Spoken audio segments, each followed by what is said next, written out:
So nuclear really hot in the United States right now. There's rapidly growing demand for electricity, and it appears that nuclear could be a solution, at least in the medium to long term. President Trump has issued a string of executive orders. There are new companies popping up all over the map. Some of the SMR companies are getting close to production, and there are now several efforts to reopen closed large reactors. Much of this is driven on the demand side by data centers and by electrification generally. The French are several years ahead of us in this.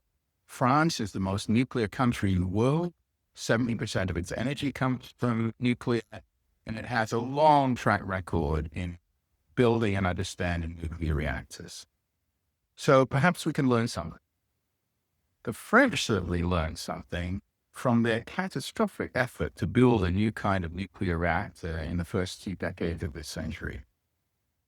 Flamanville 3 was the third reactor on an existing site, was supposed to take 54 months and $2.3 billion. It is now 17 years and counting because it's still not fully operational. And it has taken probably $23 billion to get it to this phase. Understandably, the French have looked at this disaster and trying to learn some lessons. And we can learn some of those lessons too as we think about a nuclear renaissance here. First of all, first-of-a-kind designs are always going to be more expensive. Everyone understands that. So you have to eventually fix on a design and just start building reactors and learning as you go, and it will get cheaper. That's clear. The strategic question is, when do you do that? Because if you fix on a design that is out of date, all you've done is build out-of-date reactors.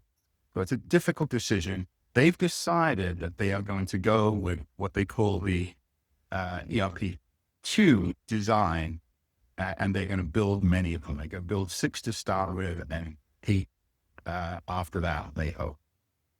This design has been simplified. They've cut back on certain safety features, and above all, they've tried to make it buildable. That is, they're trying to make it so parts of it can be built in a factory. I'm not sure that will work, but they're trying. This program will require substantial government help. Nuclear is very risky and very, very long-term. And really, across the world, what you see is that there is help for construction and there's help for operation. The French are offering this project. 50% of the capital is going to come from loans at government interest rate or below. So the money is there to build the plant. The plants also need to be de-risked as they go forward. Energy markets are very volatile. Nobody knows what the energy markets of 2038 or beyond will really be like. So the government has offered a fixed price to the contractor, Electricité de France. They will pay 100, they will guarantee 100 euros per megawatt hour for any electricity sold in this plant. That de-risks it. It makes it possible for EDF to plan, and it makes it possible for the private sector to come in and provide the additional funding necessary. To make that work, government has to be much more effective.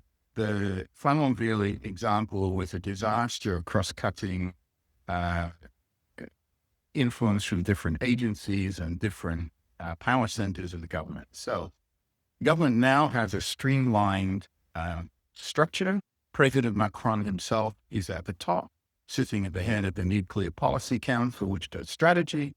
Below that are ministers who are in charge of various aspects of the project, and they sit in a single council that is in charge of oversight. We also learned about the private sector at Flamanville with another disaster, lots of infighting about who got to do what. So now all the eggs are in the single basket of EDF. EDF will design, construct, operate the plants, and it will also buy almost all of the electricity, 70% directly and perhaps more at auction, because it is the biggest utility in France. It provides the electricity that keeps the lights on. And so it will buy from itself to do that. So it's all very, very streamlined, but there's no competition. And it means that they've made strategic choices, that they're going with the current design. And more important, perhaps, they are not really very interested in small modular reactors. EDF is a big reactor company. That's what they like to do. And small reactors are kind of an afterthought. That may come back by them. The key to building nuclear reactors at a reasonable cost is to build an order book. You have to have a number of reactors coming on stream so that you can keep your workforce. Workforce is key. That's where you learn how to make things cheaper. And you also need a very skilled workforce to build and operate a nuclear plant. It's not just a bunch of carpenters and steel jacks. These people are skilled. And so you need 10 years, 15 years of orders in front of you in order to build the capacity to get a reasonable price. So what can the US learn from this? Seems to me plenty. First, we need the capacity to design, develop, and implement an actual nuclear strategy. We do not have that today. There is no streamlined authority on the government side, and decisions are made in a pretty ad hoc way based on a range of random inputs. Second, we don't have a way to fund a nuclear program properly. We don't have the capacity, as the French do, to simply say, well, the French state is going to loan the money for half of the construction costs at a low price. We have the loan program office. It's unclear if it's going to work and what it's going to do in this context. Worse, though, we have real problems with operational funding. The French use something called a contract for difference, where the government guarantees a price to the plant operator. If the market price is lower than that, the government fills in the gap.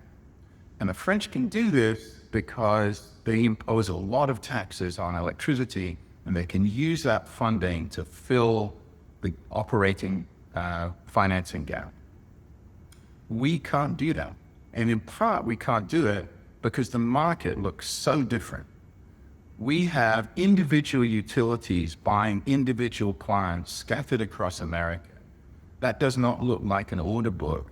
And it's not something where the government can easily say, we'll strike a bargain with this plant to guarantee a certain price. Instead, we use tax credits, which can go away as they are, and which are divorced from the market. What happens is that tax credits either are too high, in which case the operator is paid a windfall, or they're too low and the thing doesn't get built. So we have a financing problem, definitely, and we have a de-risking problem. We don't understand how to de-risk the very significant risks involved in nuclear power. It takes a long time. Bill Gates started building a nuclear plant in 2004. It's still not operational. It will be operational in 2030. It takes time, and that means risk. So the US has the Loan Program Office, which is currently kind of in limbo. It's not clear how it will be used. President Trump seems to think it could be used to build nuclear, but we'll just have to wait and see. And I don't think it will be as supportive as the French government has been so far. Operational funding is absolutely critical to de-risk long-term investment in nuclear. You have to be able to guarantee prices way down the road, otherwise people won't invest. And the problem is in the United States, the electricity market is in many cases a real market. It goes up, it goes down. There could be competing sources of energy emerge like fusion or geothermal. And so it's very risky to put your money into a nuclear plant now in the hope that you're going to get a payoff in 2050, 2040, 2045, 2050. That's a long time to wait. So the French government used contracts for difference to guarantee future prices, and it can afford to do that. The United States cannot. We have not been able to figure out how to do this kind of arrangement. Instead, we've used tax credits, which are inefficient because they're either almost by definition too high, which case the operator makes a windfall profit, or too low, in which case the project is under threat. We need to solve that. We need to solve the regulatory problems, that's for sure. But we also need to figure out how we're going to get to an order book. The French government managed to do this by simply imposing an order book.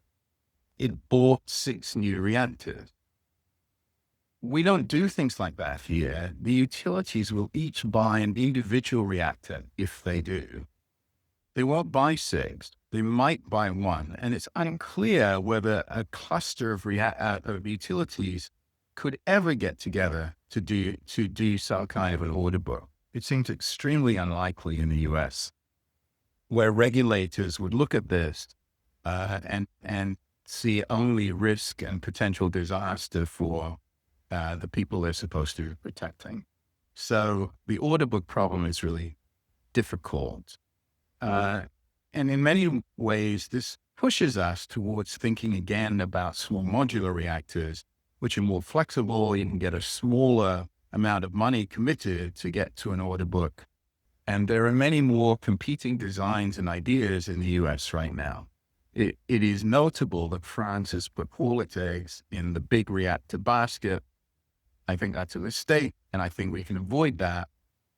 But if we think that we're going to build large reactors in the United States at a reasonable price over a reasonable time frame, we have to learn the lessons that the French did, even if we have somewhat different eyes.